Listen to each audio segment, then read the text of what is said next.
Bonjour à tous et bienvenue sur boursicoté.com pour cette nouvelle analyse technique Forex et matières premières avec une paire de devises euro-dollar sur laquelle nous étions ici sur une dynamique haussière.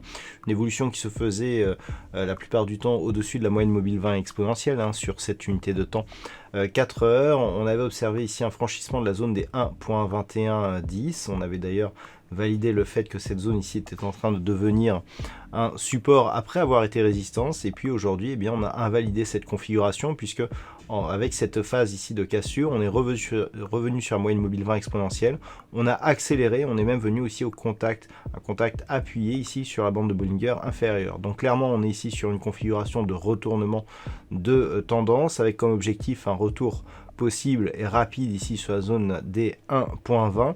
Sur rupture ici de cette zone des 1.20, on aurait réellement un signal de retournement avec un risque d'accélération encore une fois, même si on sera certainement sur une configuration survendue. Donc attention dans le cas d'une poursuite du mouvement baissier à cette zone ici des 1.20 qui pourrait nous donner donc un signal de retournement. Sur la paire de devises livre sterling contre dollar américain, nous avons là aussi un pré-signal de retournement, alors qui est un petit peu moins fort que sur la paire de devises euro-dollar. On a ici donc une dynamique qui était haussière, qui évoluait plutôt ici au-dessus de cette moyenne mobile 20 exponentielle, mais toujours dans un range d'évolution moyen terme qui était relativement neutre entre 1,3675 et 1,40. Alors là, ce que l'on peut constater, c'est que on repasse dans la partie inférieure de ce range, donc sous la zone médiane des 1,3850, et donc le fait ici de casser et de tester cette zone de point bas ici approche des 1,3820 nous indique qu'on est ici sur un signal de retournement. On a ici une succession de points hauts qui est baissière. On a ici un nouveau point bas par rapport à cette dynamique.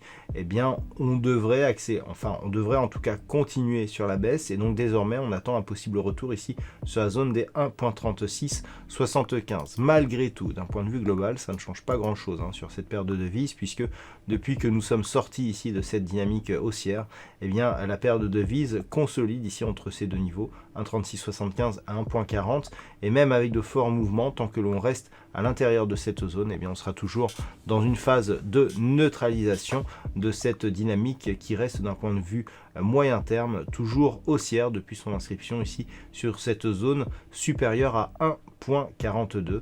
Donc entre 1,3675 et 1,40, on reste ici sur une phase de consolidation. Ce n'est que sur une rupture ici des 1,3675 et bien que l'on pourrait avoir un signal de retournement de cette dynamique.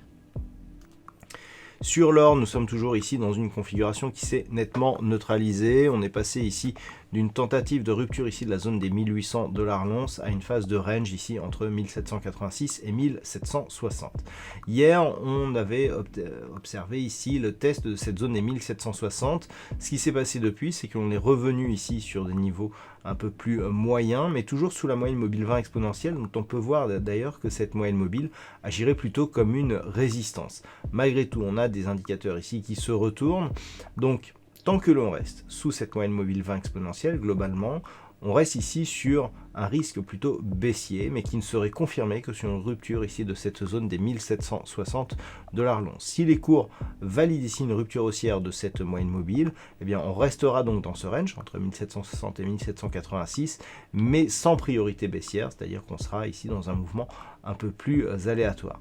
Donc pour l'instant, ça reste neutre. À voir ensuite, soit si on reste ici sous cette moyenne mobile où c'est toujours la pression baissière qui subsiste, soit si on rééquilibre les choses au-dessus de cette moyenne, et dans ce cas-là, on reste dans un mouvement totalement neutre, sachant qu'une sortie ici par le haut de cette zone de range par une cassure haussière des 1790 $ l'once, eh bien pourrait relancer la dynamique haussière qui reste, je le rappelle, la tendance de fond. Malgré ici cette phase de consolidation, on voit qu'on était plutôt ici sur un mouvement de possible reprise haussière, mais pour cela il faut confirmer donc par les 1786 puis les 1800 $ l'once.